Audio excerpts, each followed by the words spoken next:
Hey everybody, I had a couple of quick questions about the fonts that I used for the egg containers.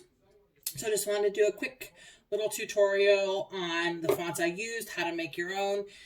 These are just the egg containers from Dollar Tree. Little 12 egg spot with a lid. There's flat sides on each of the two long sides. And so I like to use this little spot in between. And so if you got the ones from Dollar Tree, it's about 9 inches in this little rectangle space and about 1 inch high. So that's the measurement I like to use to create my funny little sayings. I used a couple different fonts for the sayings, and I will just kind of walk through each of these and how to create your own. So that way you can have whatever little saying or design that you want in each of yours. So we'll head over to Design Space and I'll walk through.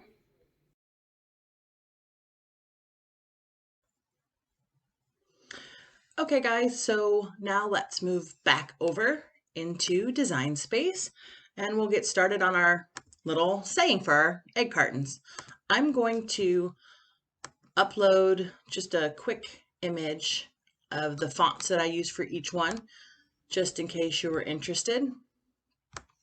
Here's the ones that I made, and here's the fonts that I used.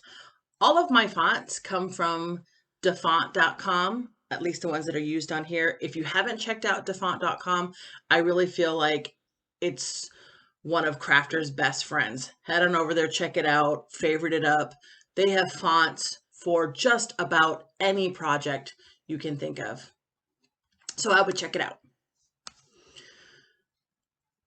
Now we know that from measuring it, that we want our font to be roughly about 1 inch high. So I'll open a text box and just type in what I wanted to say. Select my font.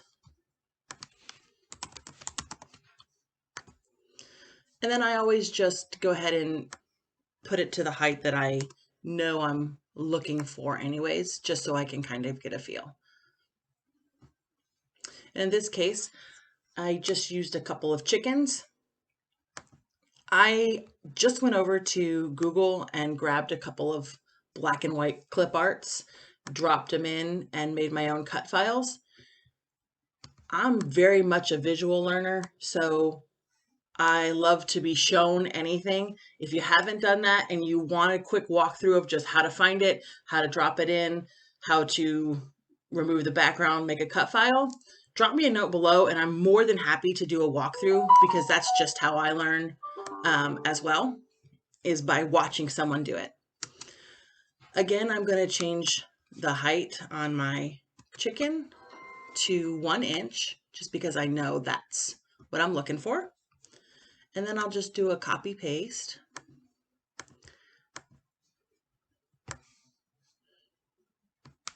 And flip this chicken around for the other side.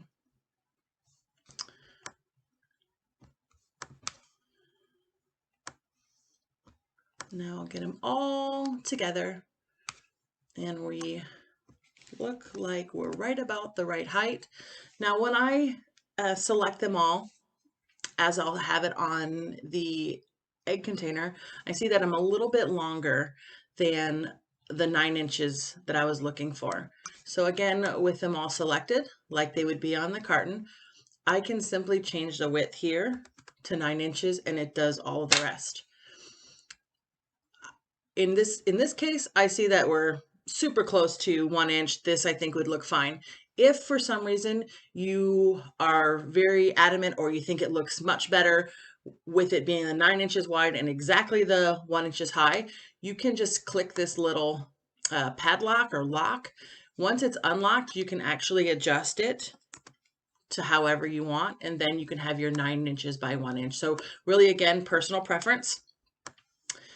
I would suggest before you cut it, if you want it to look like this and you don't want to have to put it all out into separate pieces and lay it all out, I would suggest welding it, especially when you do multiple ones. This will keep it from changing into separate things when you go to the Make It file. So do a quick weld, and then you'll see all together, and then you're ready to just go click the Make It button and run it through your Cricut. I hope this helps someone. If you have any questions, feel free to ask below, reach out to me on Facebook, however you want to get a hold of me. More than happy to walk through any of this or any other walkthroughs that you want. Have a great day. And don't forget to post your finished crafts